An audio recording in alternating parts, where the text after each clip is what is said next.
And the mayor said we should be able to get them the permits within 2 years. I said, that's a shame, 2 years. Are you kidding? I'm going to get them the federal permit like almost immediately, 2 years. And she grew it back, well, maybe 1 year. The place was booing her out of the place. They don't have their permits to build their homes. And now they're talking about putting, this is among the most beautiful areas was in the country. Now they're talking about putting low-income housing there. Can you believe this? I love low-income housing. I made money with low-income housing. I built low-income housing. I know more about low-income housing and luxury housing. I know about everything real estate. They want to replace some of those homes with low-income housing. They haven't gotten their permits yet. We've gotten all the federal permits, which are much tougher to get, and it was done almost immediately through Lee Zeldin and Federal Environmental. And I watched the other day, those people are angry. And now, you know, they had tremendous, they loved that area. They loved the whole big area, different places, but they loved it. It was all luxury stuff and beautiful stuff, and some wasn't that luxury, but the level of love for that neighborhood, their neighborhoods, was incredible. And you know what? I watch people on television, they want to go, they want to leave. They've lost their spirit, they've lost their heart, because the mayor's incompetent. And Gavin Newsom is incompetent. He's got a good line of bullshit, but that's about it. He's incompetent. And you have Los Angeles is, you know, it's amazing. You know, I called, first thing I did, I got the Olympics to go there. I was the one that got it. And by a rare thing that happened, I'll be the president. I was very upset because I got the Olympics and I said I won't be president when it comes, but bad things happened and illegal things happened, really illegal things happened. Now it turns out one good thing was I'm going to be the president for the Olympics for 2050, for 250, which is going to be fantastic, and also for the World Cup. So we have a lot of good things, and I hope 250 is going to be, 250th anniversary is going to be the best. But when I looked at those people, and I saw last night on television that they still don't have their permits, it's a disgrace what's happened in Los Angeles.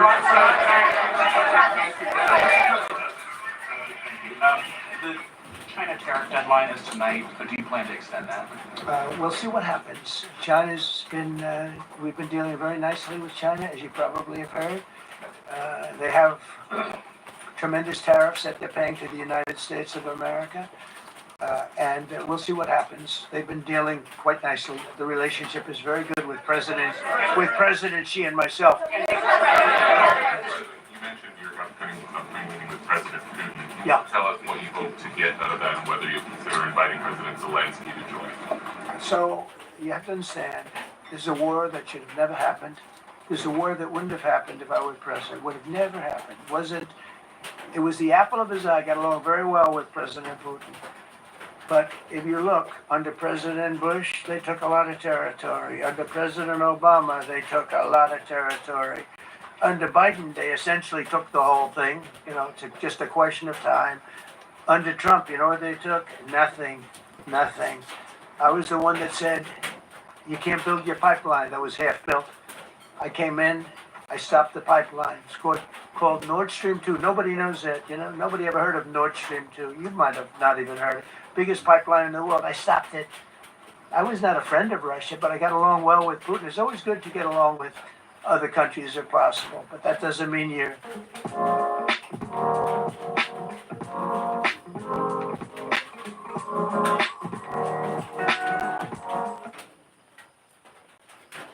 Putin said, if you're not tough, I would hate like hell to see you visit. I stopped the biggest economic development job, the biggest job that Russia had ever built. I stopped it. It was dead. And this low IQ president came in and he let them build a pipeline and supply oil and gas all over Europe, you know. So this is really a feel-out meeting, a little bit. And President Putin invited me to get involved. He wants to get involved. I believe he wants to get it over with. Now, I've said that a few times, and I've been disappointed because I'd have like a great call with him, and then missiles would be lobbed into Kiev or some other place, and you'd have 60 people laying on a road dying. I said, that's cold. But it's a violent war. 5,000 to 7,000 people a week are dying. And you know, there's nobody from here. They're all Russian and Ukrainian people, and some people from the cities, much smaller number, but still. Those missiles do damage and they kill a lot of people, but mostly soldiers. And they're young soldiers, although in the case of Ukraine, they're getting much older. They're drafting 60-year-olds now. It's a terrible thing to witness, and I think I have an obligation. Look, this is Joe Biden's war. This is not my war. I made a deal with NATO a month ago. You covered it very accurately, actually. We don't pay anything anymore. We're not paying anything. They are buying things from us, and NATO is paying us. I got it raised from 2% of GDP to 5%. And they're paying us for everything that we send. We're not paying. But Biden approved $350 billion. Europe has spent $100 billion. The money that's been spent and the death is incredible. It's the worst thing that's happened, by far the worst that's happened since World War II. So I'm going in to speak to Vladimir Putin. And I'm going to be telling him, you got to end this war. You got to end it. And he wasn't going to mess with me. This war would have never happened. We had a discussion about it one time, and we never had that discussion again. Would have never happened. And when the election was rigged, and then Biden took office, which was barely took office, the auto pen took office, bad things started happening. Bad things, stupid things were said, and it ended up in a war. And and I don't believe this will happen anymore because I have that pretty well covered. This could end up in a third world war. This could have been a third world war. I don't think that's going to happen now. But I thought it was very respectful that the president of Russia is coming to our country as opposed to us going to his country or even a third party place. But I think we'll have constructive conversations. Then after that meeting, immediately, maybe as I'm flying out, maybe as I'm leaving the room, I'll be calling the European leaders who I get along with very well. And, I have a great relationship, I think, with all of them. And I get along with Zelensky, but, I disagree with what he's done. Very, very severely disagree. This is a war that should have never happened, wouldn't have happened. But I'll be speaking to Zelensky. The next meeting will be with Zelensky and Putin, or Zelensky and Putin and me. I'll be there if they need. But I want to have a meeting set up between the two leaders. I was a little bothered by the fact that Zelensky was saying, well, I have to get constitutional approval. I mean, he's got approval to go into war and kill everybody, but he needs approval to do a land swap because there'll be some land swapping going on. I know that through Russia and through conversations with everybody for the good of Ukraine. Good stuff, not bad stuff. Also, some bad stuff for both. There's good and there's bad. But it's very complex because you have lines that are very uneven, and there'll be some swapping, there'll be some changes in land, and the word that they will use is, they make changes. We're going to change the lines, the battle lines. Russia's occupied a big portion of Ukraine. They've occupied some very prime territory. We're going to try and get some of that territory back for Ukraine. But they've taken some very prime territory. They've taken largely ocean. In real estate, we call it oceanfront property. That's always the most valuable property. If you're in a lake, a river, or an ocean, it's always the best property. Well, Ukraine, a lot of people don't know that Ukraine was largely 1,000 miles of ocean. That's gone. Other than one small area, Odessa, it's a small area. There's just a little bit of water left. So I'm going to go and see the parameters. Now, I may leave and say, good luck. And that'll be the end. I may say this is not going to be settled. I mean, there are those that believe that Putin wanted all of Ukraine. I happen to be one of them, by the way. I think if it weren't for me, he would not be even talking to anybody else right now. But I'm going to meet with him. We're going to see what the parameters are. And then I'm going to call up President Zelensky and the European leaders right after the meeting, yeah. And I'm going to tell them what kind of a deal. I'm not going to make a deal. It's not up to me to make a deal. I think a deal should be made for both. I think Russia has to get back into building their country. It's a massive country. I think they have 11 time zones, if you can believe it. It's a massive, it's by far, from the standpoint of land, it's by far the largest. They have tremendous potential in Russia to do well. They're not doing well. Their economy is not doing well right now because it's been very well disturbed by this. It doesn't help when the President of the United States tells their largest or second largest oil buyer that we're putting a 50% tariff on you if you buy oil from Russia. That was a big blow. And then they say, gee, he wasn't so tough. Nobody else would have done that. And I haven't stopped there. I mean, look, I was all set to do things far bigger than that, but I got a call that they'd like to meet, and I'm going to see what they want to meet about. I'd like to see a ceasefire. I'd like to see the best deal that could be made for both parties. You know, it takes two to tango, right? So ultimately, I'll have a meeting next week. I had a great relationship with him, considering the fact that, I was not nice to him because of the pipeline. I ended the pipeline. I also gave the javelins. Do you ever hear of a javelin? Javelin is called a tank buster. They say that Obama gave them sheets and I gave them javelins. If it weren't for me, all those tanks that were destroyed at the first days of the war, because the tanks got stuck in the mud, some commander made a better. They would have been in Kiev in 4 hours, going down the highway. But a Russian general made a brilliant decision to go through the farmland instead. And they just had torrential rains, and the rains were so bad, and it was mud, and those tanks got stuck in the mud. I don't know who that general is, but knowing Vladimir, he's probably not around any longer, because all those tanks were stuck in the mud, and they went along with the javelins. I gave them the javelins. You know that, right? I gave them javelins. They gave them sheets. But I'm going to meet with President Putin, and we're going to see what he has in mind. And if it's a fair deal, I'll reveal it to the European Union leaders and to the NATO leaders, and also to President Zelensky. I think out of respect, I'll call him first, and then I'll call them after. And I may say, lots of luck, keep fighting, or I may say we can make a deal. I will tell you this, I've seen a poll coming out of Ukraine. 88% of the people would like to see a deal made. And if you go back 3 years, everybody was gung-ho for war. Everybody's gung-ho for war until you have it. It's an amazing thing. I had it with a couple of countries where I couldn't get a deal done with one particular country. And I just couldn't. The guy's great. He's a friend of mine. Great. Good leader. Tough as hell. I couldn't get the deal done. And then he went into war for a short period of time. You know where I'm talking about. First term. And it was nasty. Guys being killed all over the place.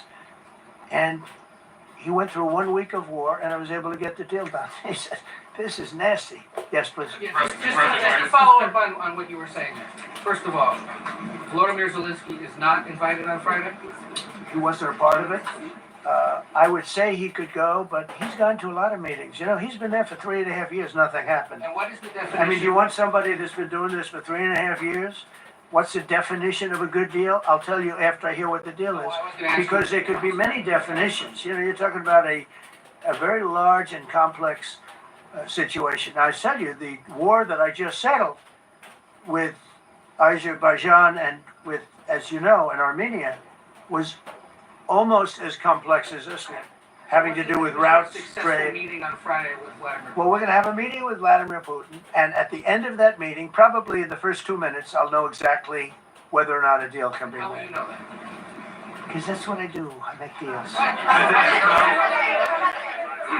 Please go ahead. Yeah, thank you, Mr. President. I'm going to ask you two questions, one about China, one about Russia, if I could. On China, your administration agreed to send the most advanced or advanced NVIDIA and AMD chips. No, obsolete. No. Obsolete chip. Well, and then 15% of the I mean profits the come back. 20s. No. This is an old chip that China already has. And I deal with Jensen, who's a great guy, and NVIDIA.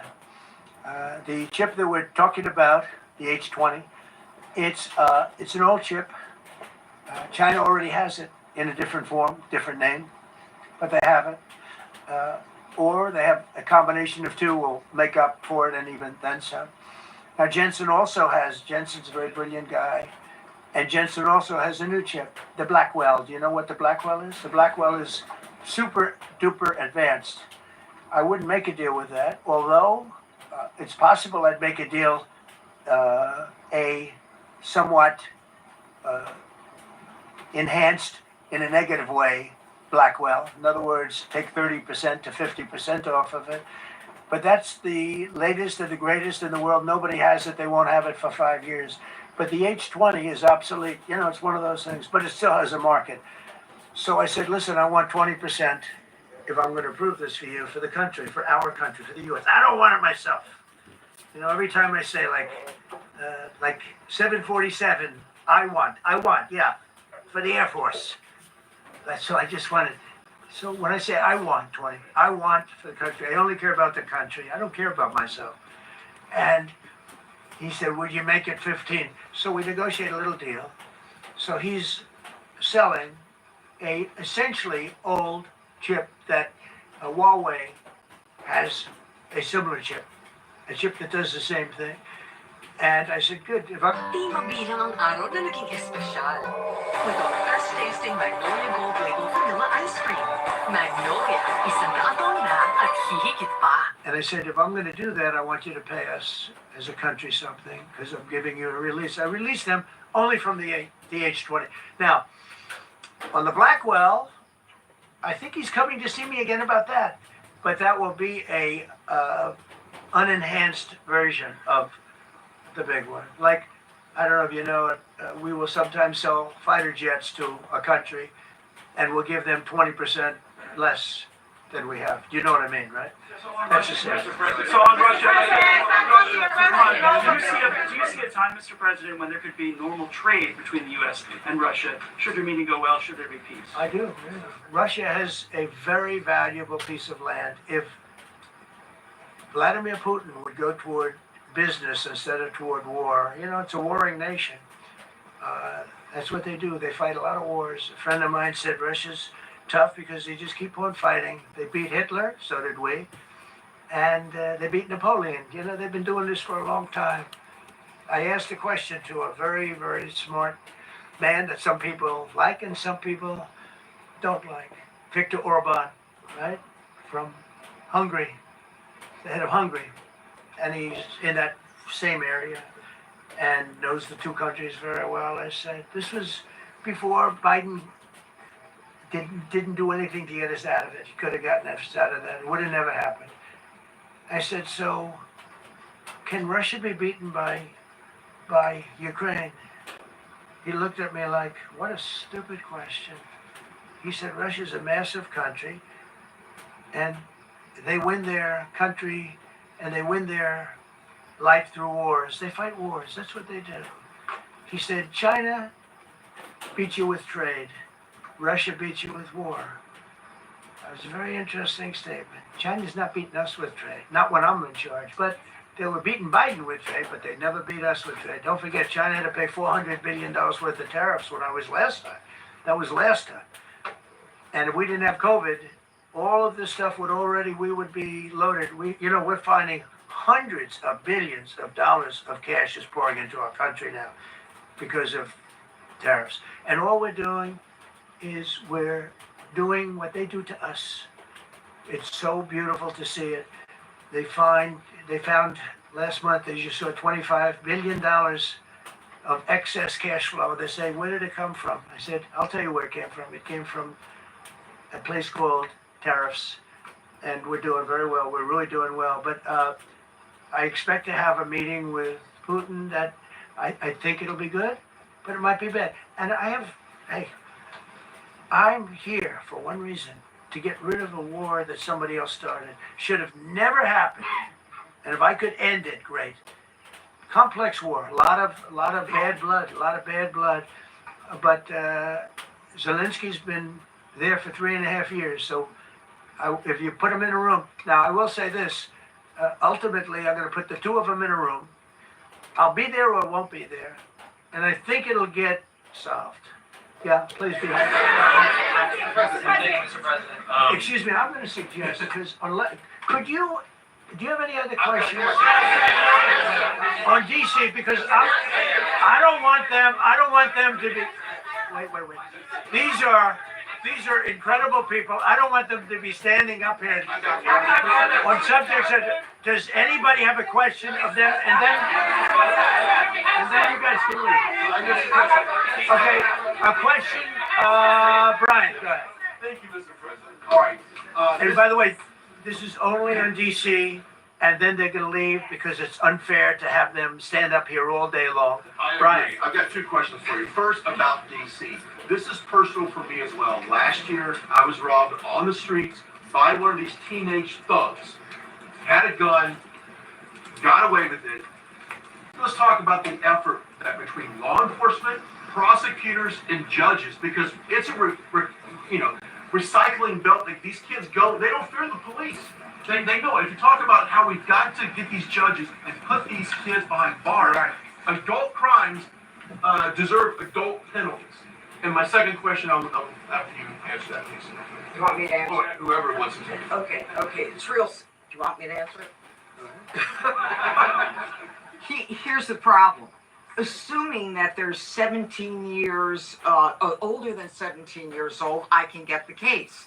If they're under 18 years of age, I can only get the case if it's murder, rob one, rape, even if they shoot a gun but don't kill you, I can't get it. So the law has to be changed. As the president said, capsless battle. That has to be changed. All right, then even assuming I get the case, I get jurisdiction, I get a conviction, the DC Council has given the judges the ability to give probation on shootings. And so then it's up to them. All of these things, the Youth Rehabilitation Incarceration Reduction Act, and now they want to seal records. So if we work hard and we get a conviction, they want to wipe it out. So that needs all to be changed. Okay, this is the question. Pam, would you answer that? Yeah, and just back to that topic. Let's be clear though. We're going to charge them, and we're going to track every single thing they do throughout every step of the court process and report back to you and let all of you know what's happening to them. Because the people who are prosecuting them, the judges who are trying them, they also need to be held accountable. Mr. President, you're also making a comment. This is the most people we've ever seen in this briefing. I've never seen ever, right? I've never seen any. Where's Caroline? Where's my superstar? Caroline. Is Caroline in the back? Where's Caroline? Come here, Caroline. Come here, Caroline. Come here. Is she doing a good job, by the way? Come here. Is this the largest crowd that you've ever seen? This is definitely the most packed briefing, and I think all of you would agree. I think it's why we need to build a ballroom. I have a better idea. All right. Brian, go ahead. My question is this.